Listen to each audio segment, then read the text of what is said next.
Bonjour, aujourd'hui je voulais répondre à la question que l'on se pose forcément quand on veut créer sa boutique en ligne, c'est quel outil ou quel site je dois utiliser justement pour créer ma boutique en ligne. Alors en fait, il faut savoir qu'en informatique, il y a toujours plusieurs chemins pour arriver au même résultat, le but étant de choisir le chemin qui nous correspond le mieux.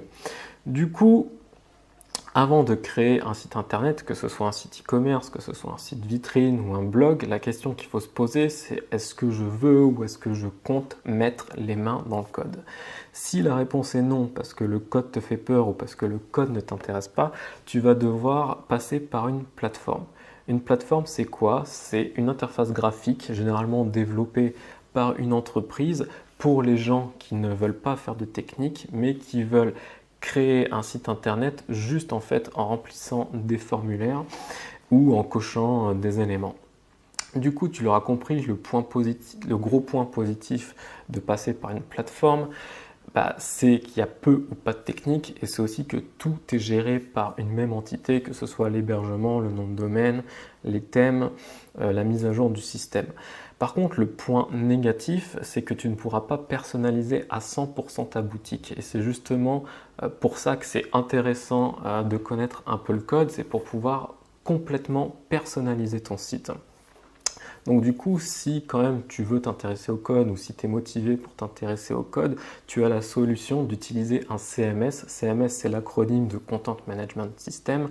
Et en fait, c'est tout un univers qui permet de créer un site internet. Le truc, c'est que tu vas devoir gérer une grande partie de la technique tout seul, où tu vas devoir acheter un hébergement, un nom de domaine, télécharger le code, mettre ce code sur l'hébergement. Donc à toi de voir la solution qui te correspond le mieux. Il y a une troisième solution, alors ça c'est une solution pour les gens qui ont déjà un bon budget de départ, c'est de confier la création de ton site internet à une agence web. Et en fait, ce que va faire l'agence web, généralement, c'est qu'elle va utiliser un CMS et te faire payer la personnalisation de ce CMS. Donc moi, ce que je conseillerais pour les gens qui démarrent et qui ont peu ou pas de budget, c'est forcément d'utiliser une plateforme, de se diriger vers une plateforme et de prendre l'offre la moins chère. Surtout pour si vous voulez créer une boutique, puisque c'est quand même le sujet de la vidéo, c'est de créer une boutique. Vous allez sur une plateforme et vous prenez l'offre la moins chère et vous testez pendant un certain temps votre boutique pour voir si le produit fonctionne. Et si ça ne fonctionne pas, vous fermez la boutique et au moins vous n'aurez pas perdu beaucoup d'argent.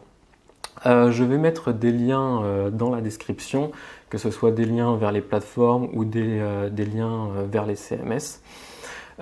Tu peux aussi t'inscrire à mes contacts pour rester informé des prochaines vidéos ou d'autres sujets. Tu peux évidemment t'abonner à la chaîne et puis lâcher un pouce en l'air si cette vidéo t'a aidé. Allez, à bientôt!